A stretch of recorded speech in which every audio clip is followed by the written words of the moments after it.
É inegável que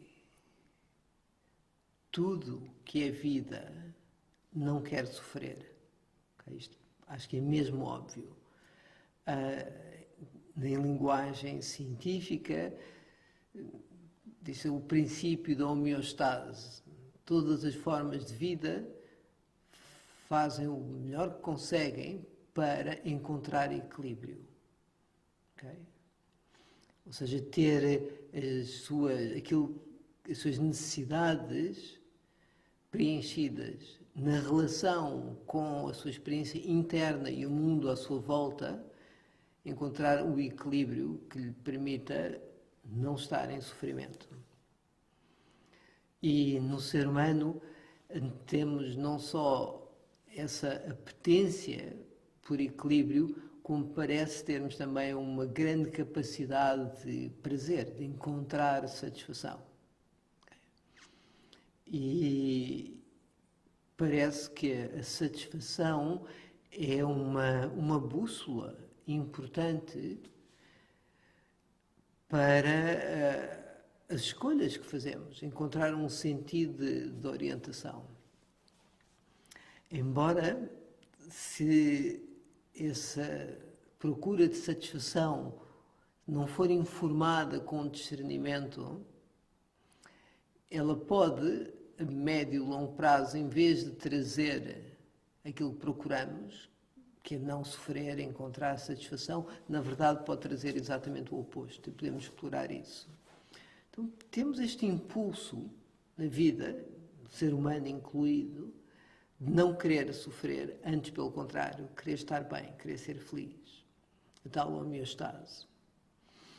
E depois há todas as estratégias que encontramos nesse sentido e que vão mudando ao longo da vida, não é? Aquilo que precisamos no início as estratégias que encontramos para nos mantermos em equilíbrio no início são muito diferentes à medida que vamos passando pelas várias etapas de toda a infância, adolescência, adulto e depois terceira idade. Mas a linha condutora é sempre esta, de não querer sofrer e, se possível, estar bem e ser feliz.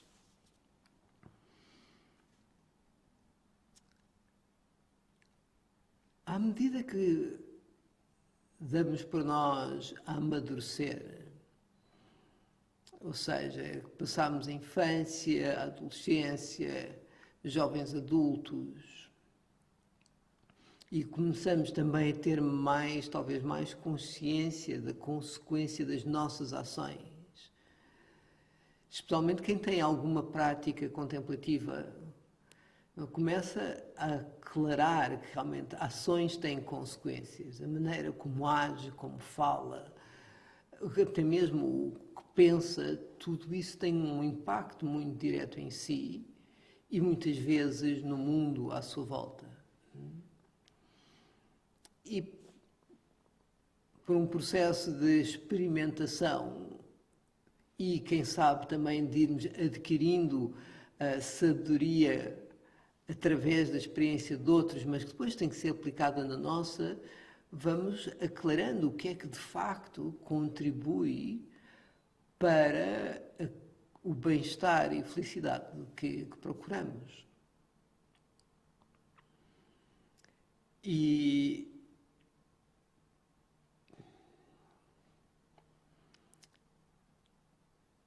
a prática contemplativa, e eu não me refiro só ao sentar na almofada, se calhar mais do que a prática contemplativa, o treino de consciencialização que ocorre não só quando estamos sentados, mas que se pretende que informe também o dia-a-dia, é absolutamente fulcral.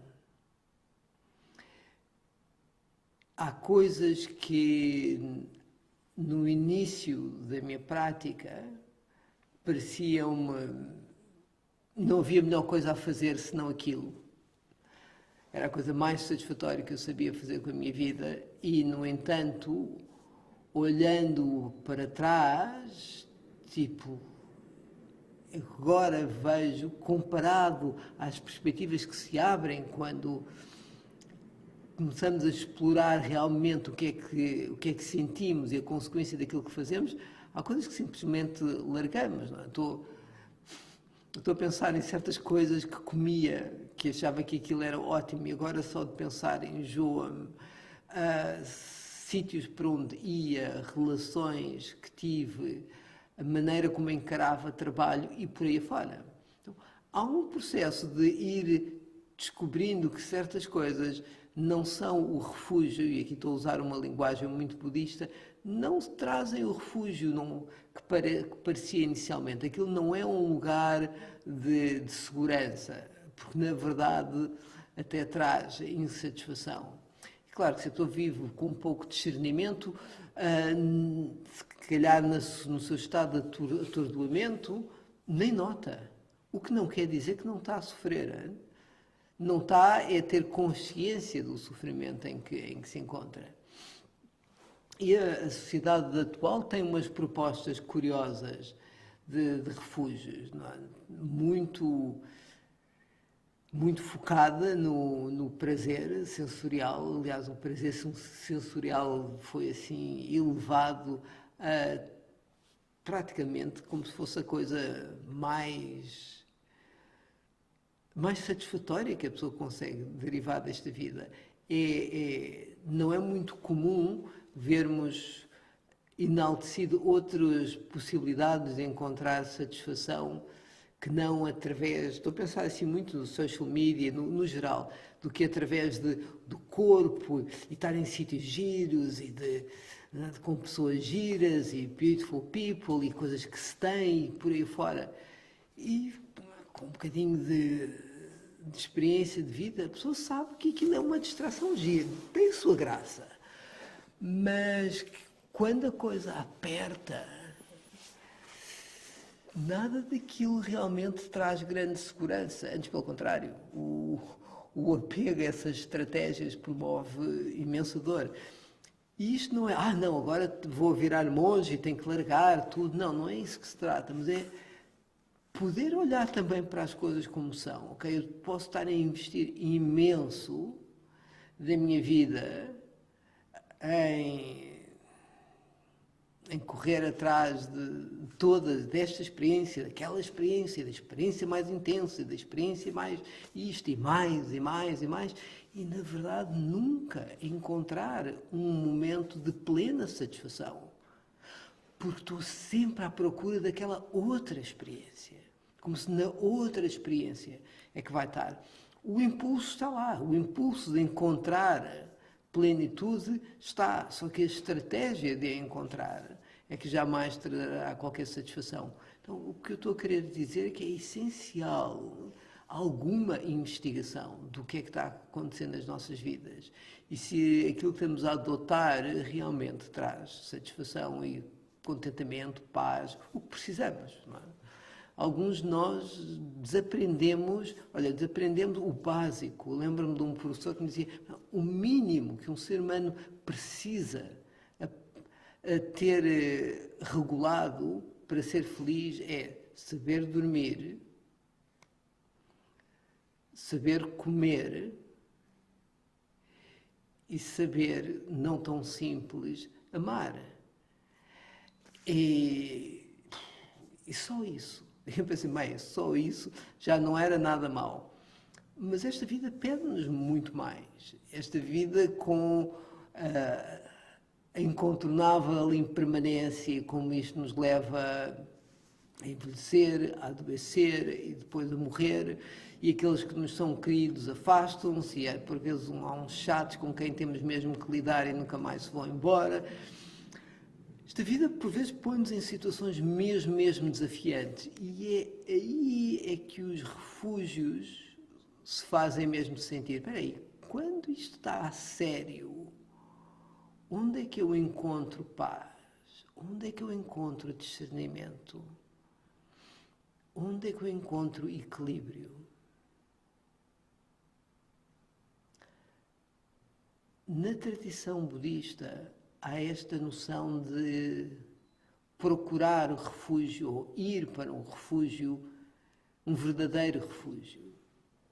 E os verdadeiros refúgios são identificados como 3. E em vez de vermos isto como coisas, eu diria mais que podemos ver como princípios.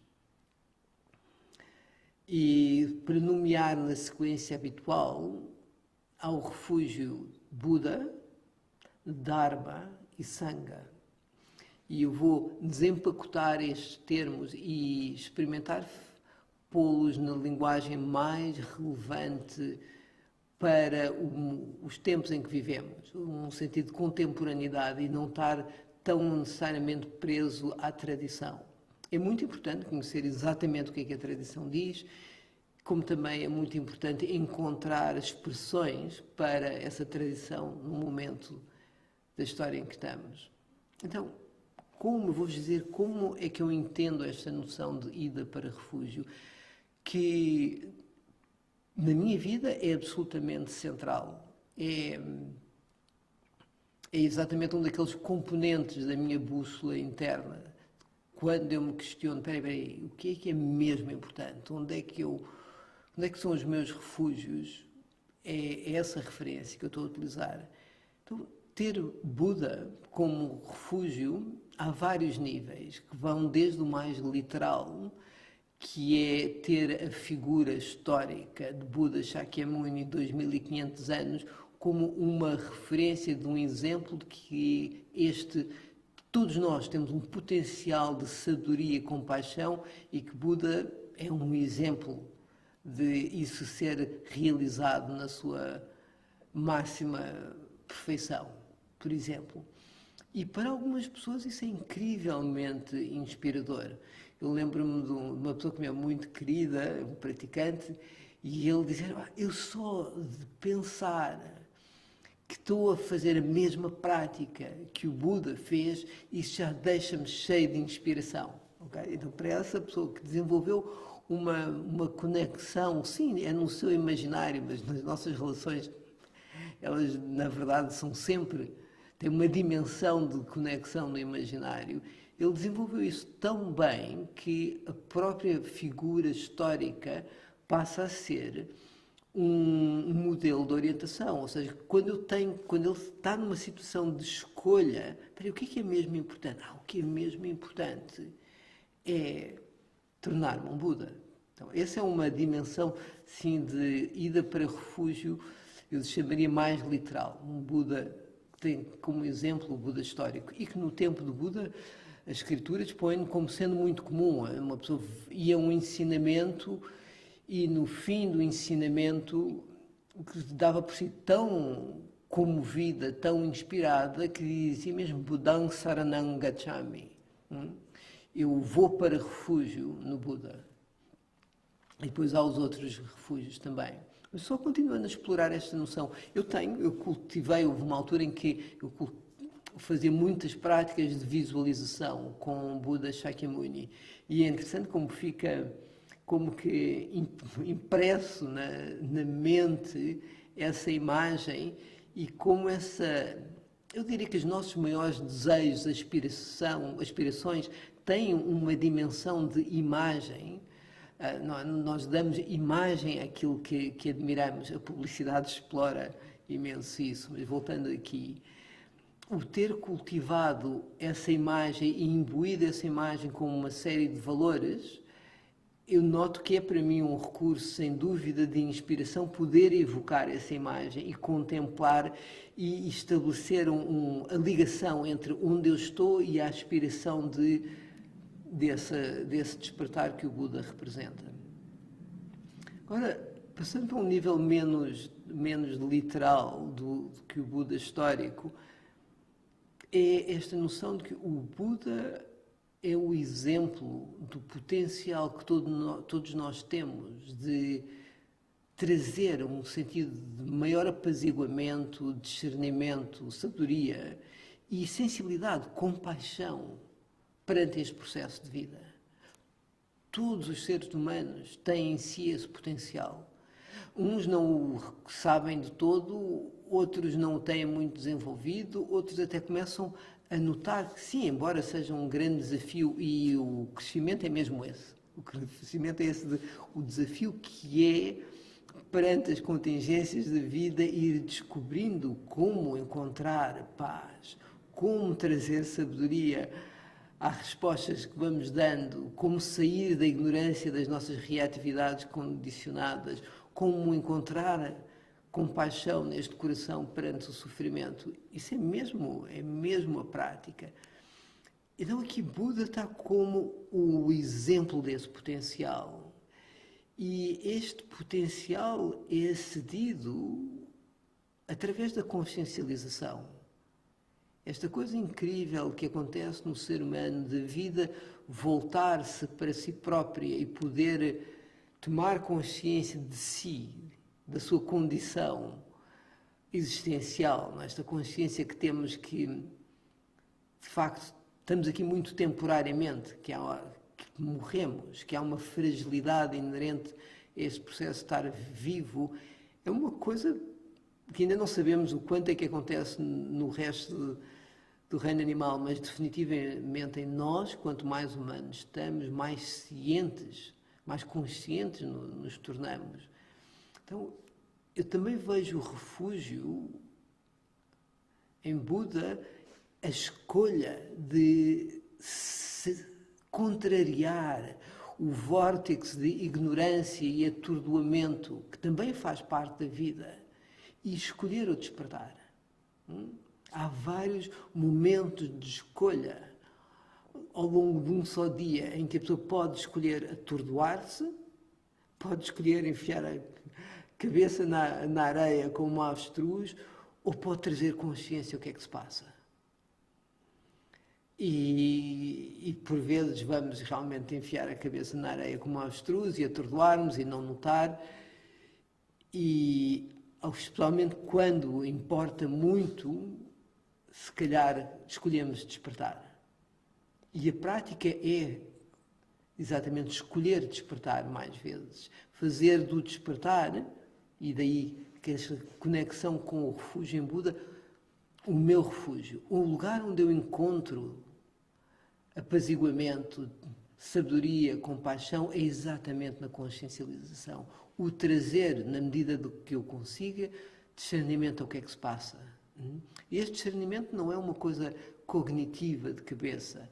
Este discernimento é algo que, especialmente na prática contemplativa, vamos descobrindo que há um entender que é muito holístico, muito abrangente, que não vem só de um conceito, ou muito menos de um preconceito, mas sim de uma receptividade a abarcar a experiência, ir entendendo a causalidade do que é que ali está e despindo a imposição dos nossos condicionamentos e reações. Entende isto?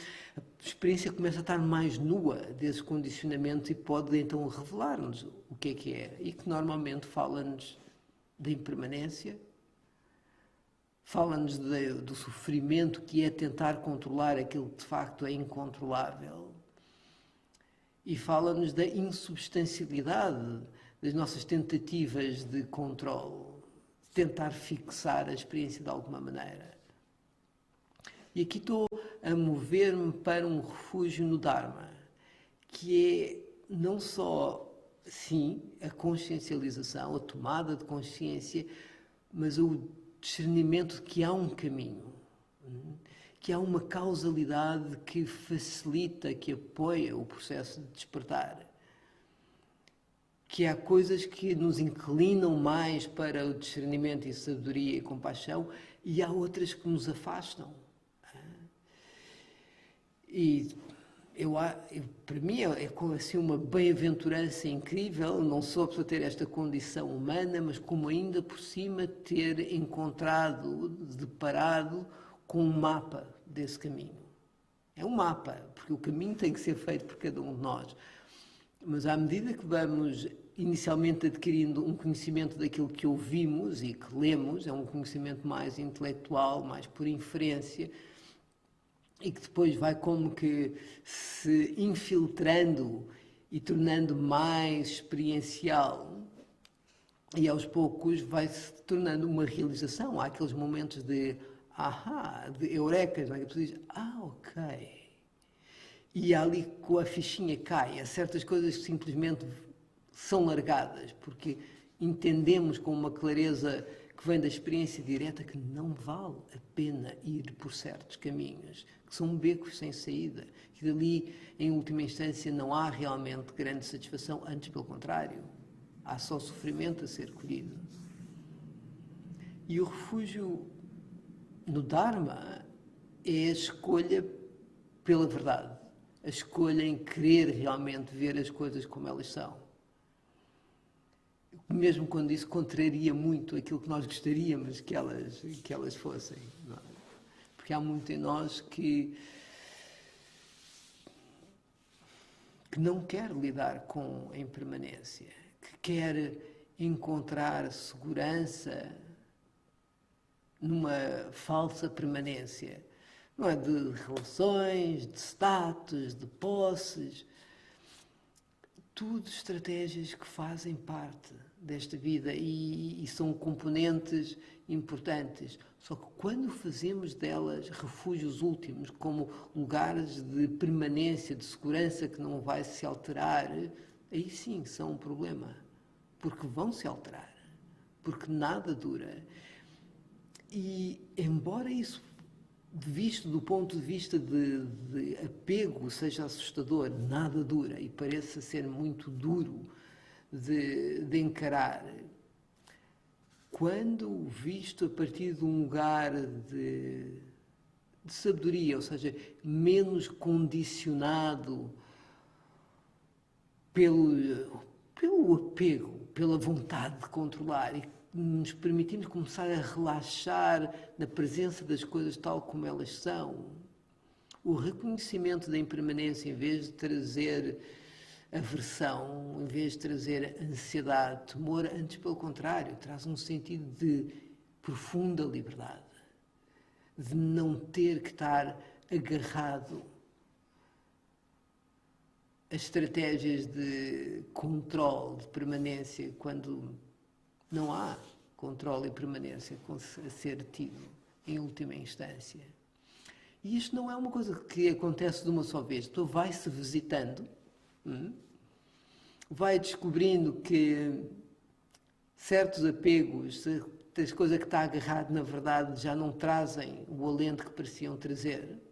Há aquele processo que eu tenho chamado de um certo desencantamento, como se a pessoa estivesse num encantamento, como se fosse assim, está iludida, está numa ilusão qualquer, e aos poucos vai discernindo. Ok, isto já não preciso. E larga. Ou como há certas coisas, eu calculo que nenhum de vós dorme usa uma chupeta para adormecer. Houve uma altura da minha vida que eu só adormecia se tivesse uma chupeta, e depois há uma altura que a pessoa nota que não, para sentir-se seguro o suficiente para adormecer, já não precisa de uma chupeta e encontra uma estratégia mais adaptativa. E assim vai, largando falsos refúgios e abrindo-se, neste caso, o refúgio último, que é poder lidar com a verdade das coisas tal como são. Então temos refúgio Buda, Dharma, que aqui tem o significado duplo de tanto de caminho como de verdade das coisas tal como são. E, por fim, e não por último no sentido de ser menos importante, Sangha, comunidade. E comunidade aqui tem também várias dimensões, desde a dimensão literal, de comunidade de discípulos à volta do Buda, especialmente aqueles que se iluminaram, Arya Sangha, aqueles que a comunidade de seres despertos, e talvez nestes nossos tempos mais cínicos isso pareça uma fantasia, mas ter um sentido de conexão, de fé, com que houve e há uma comunidade de seres que realmente já não têm véus cognitivos ou emocionais que impeçam a sua clareza e compaixão. E que de todos nós somos herdeiros dessa sabedoria e compaixão que chega até nós, por internet, por livros, por nos encontrarmos com outras pessoas. Eu, por vezes, dou por mim com um sentido de gratidão a esta longa linhagem que se estende na história da humanidade, de seres empenhados em despertar. E a noção de se as relações são um refúgio e são a importância de cultivar relações despertas ou mais despertas, procurar aqueles que nos ajudam a alinhar-nos com o despertar, em vez de procurarmos a companhia daqueles que nos levam a viver mais atordoados. Então temos Sangha no sentido a comunidade à volta do Buda, de seres iluminados. Há Sangha no sentido da comunidade monástica, que representa essa tradição a ser cuidada, nutrida, mantida viva ao longo de milénios e para que possa chegar até nós. E é um sentido de Sangha mais alargado, que não é tanto com a tradição, instituição, mas é esta coisa bonita que acontece quando seres humanos comprometidos com o seu processo de despertar entram em relação uns com os outros. E que é a verdade, a procura, a busca da verdade, dessa integridade, é aquilo que os liga. O que os liga não é budismo, não é se fazem, no meu caso, surf, ou se gostam de ler, ou se gostam de dançar salsa, ou o que seja. Não é? É algo muito maior que os leva a este encontro, que é o próprio despertar. É o nosso potencial de seres humanos que nos une no mais íntimo. E não as pequenas semelhanças das nossas predileções. E é muito bonito quando Sangha, essa qualidade de relação que tem a verdade como fundação, começa a acontecer. Claro que a relação com um ser humano nunca pode ser um refúgio último, okay? Porque um ser humano é sempre um momento, um conjugar de uma série de causas e condições que ganham alguma estabilidade, perduram e depois passam. Então, e é inevitável nós apegarmos uns aos outros. Mas é curioso nas relações que têm o Dharma como campo partilhado, o lado do apego não se manifesta com tanta veemência, o que dá um sabor à liberdade às relações, que diria que é muito único e que traz um apaziguamento ao coração, porque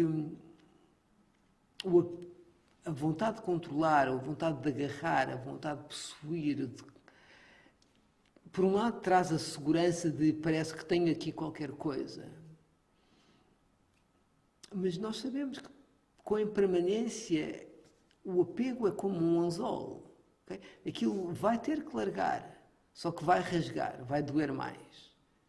Então, poder cultivar relações onde há essa consciência que sempre que tentamos agarrar o outro, isso só vai trazer mais sofrimento. Sempre que tentamos nos agarrar muito ao nosso posicionamento e estar muito fixados naquilo que somos, na relação com o outro, isso também vai trazer mais sofrimento. Então, esse afrouxar, tanto perante nós próprios e perante o outro, dá um alento, uma liberdade, uma facilidade de relacionamento e um sentido de confiança. A pessoa sabe que pode confiar. O outro não está a tentar fazer de nós qualquer coisa. O outro não está a tentar ser qualquer coisa. Ou se o está a fazer é por inconsciência, não por aquela coisa manipulativa. E depois, quando há o reconhecimento, olha, lá estava eu naquelas minhas estratégias, há a possibilidade de falar sobre isso, de emendar aquilo que possa ter ficado menos bem E isso é uma coisa maravilhosa na minha experiência de relações em Sangha, que houve uma altura da minha vida que era mais intensa, porque eu vivia mesmo numa comunidade, num centro de retiros, e que agora é assim mais diluída, não faz tão assim no meu dia a dia imediato. São momentos assim, é um aroma que surge de vez em quando, mas que eu noto uma vontade de uma falta, um querer ter mais encontros com essa qualidade de comunidade espiritual, em que o mais importante é não perdermos a consciência do caminho. Então isso leva-nos mesmo a cuidar da maneira como falamos, leva-nos mesmo a cuidar não só da nossa prática pessoal, mas do trato que temos com o outro. E traz uma qualidade de harmonia que eu acho que faz deste processo de ser humano algo muito mais simpático. E eu tenho notado, às vezes eu brinco, quem tem Sangha tem tudo, que depois mesmo em níveis muito práticos do dia-a-dia, quando há uma necessidade de apoio, as pessoas têm essa disponibilidade, têm essa amorosidade. E com muito pouco necessidade daquela troca, eu fiz e tenho que receber. Não, há uma generosidade no trato. E isso faz de Sangha também um campo, eu diria, de abundância, em que as pessoas relacionam-se muito mais a partir de um sítio de abundância do que de uma perspectiva de falta.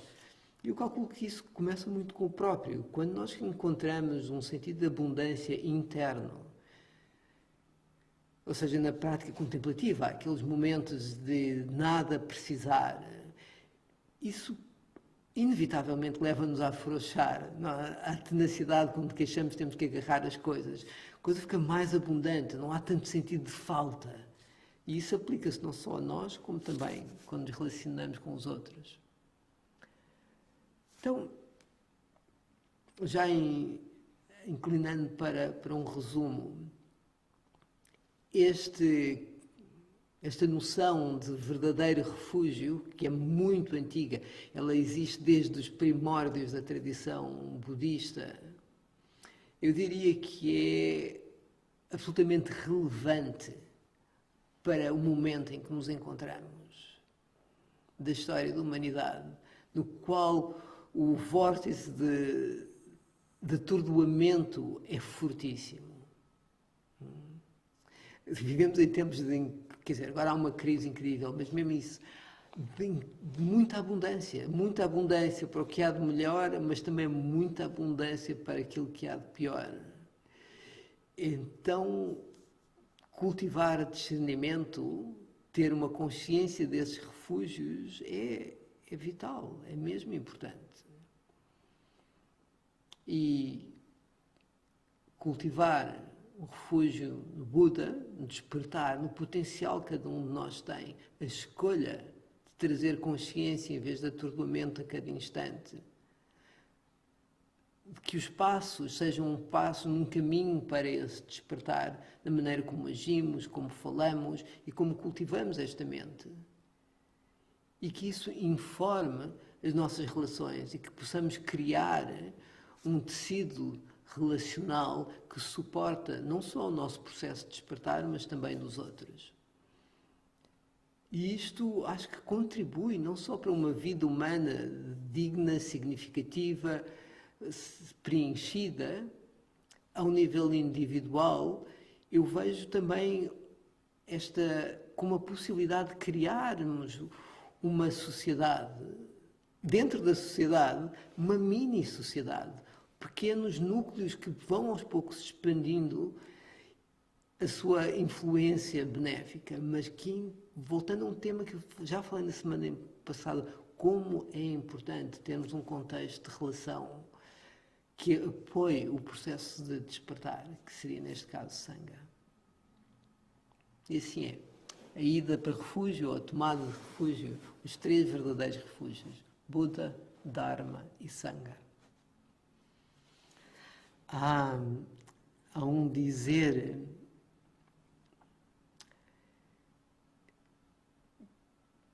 registado na tradição budista, na qual o Buda está a descrever exatamente os 3 refúgios, e em relação ao Dharma, ele diz algo assim: tal como o oceano tem um só sabor, o sabor do sal,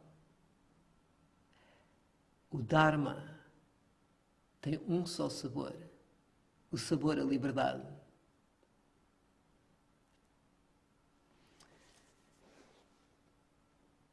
E é curioso como,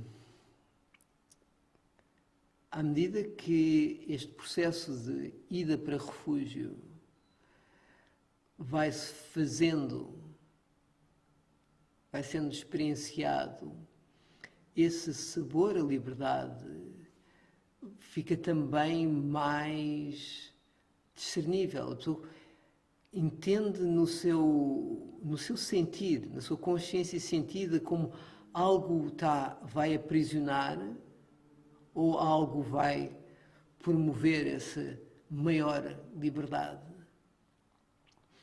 E é algo que essa qualidade, essa apetência por liberdade vai se afinando, vai ficando aprimorada, é como um sentido que se aviva, e a pessoa vai discernindo nos detalhes mais subtis da sua prática pessoal e vai notando os padrões da sua mente, mas curiosamente isso depois também informa até coisas muito corriqueiras do dia a dia, escolhas que tem para fazer, e é como se este ser começa a saber se inclinar mais para o lado de ser livre do que viver aprisionado.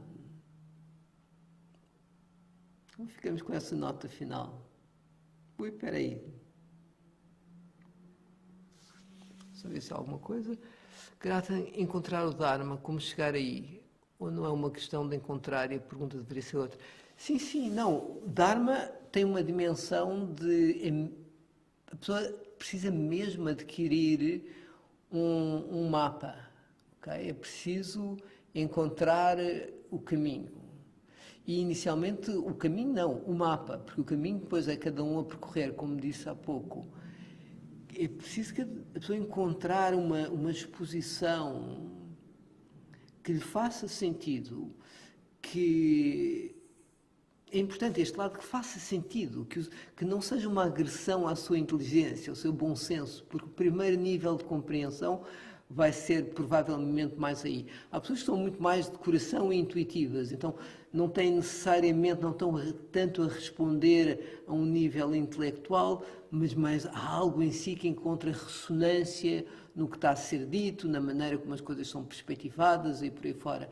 Eu acho que isso tem que ser, a pessoa tem que encontrar algum caminho que já foi percorrido por alguém, a não ser que esteja a propor ser um Buda de raiz, acontece de milénios em milénios. Então, cada um de nós vai seguir nos passos de outros.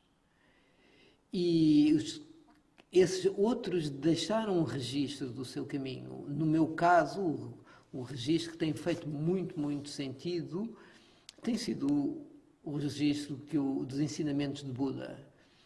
Porque eu acho tão vastos que não penso como sendo uma religião. Na verdade, é uma perspectiva de vida onde eu posso caber inteiro e que me permite, de certa forma, olhar para todas as realidades, na verdade, todos os ensinamentos, com suficiente perspectiva, na medida do que eu consigo, para poder ir também buscar a outras tradições aquilo que são bênçãos de sabedoria, mas há uma linha que rege este meu percurso que eu vou buscar diretamente à tradição budista, que é o Dharma, os ensinamentos que o Buda deixou, e que, ao serem colocados em prática, na experiência de cada um, a pessoa vai encontrando os seus passos.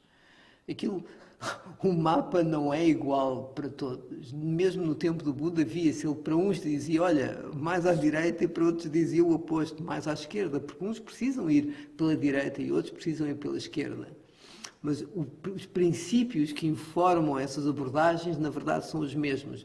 Então, este Dharma, a pessoa vai conhecendo os princípios e depois vai entendendo a especificidade desses princípios no seu caminho. E ajuda a ter Sangha, porque Sangha não só são os nossos companheiros, não é? Que estão ao nosso lado a fazer esse caminho, como também espera-se que possamos encontrar aqueles na Sangha que já estão no caminho um pouco mais à frente e que ajudam-nos a ter um sentido de orientação. Por isso é essencial encontrar um Dharma, encontrar um caminho que nos leve a ver as coisas tal como elas são, a poder sair dos véus de ignorância, em que muitas vezes, através dos quais muitas vezes tentamos compreender as coisas.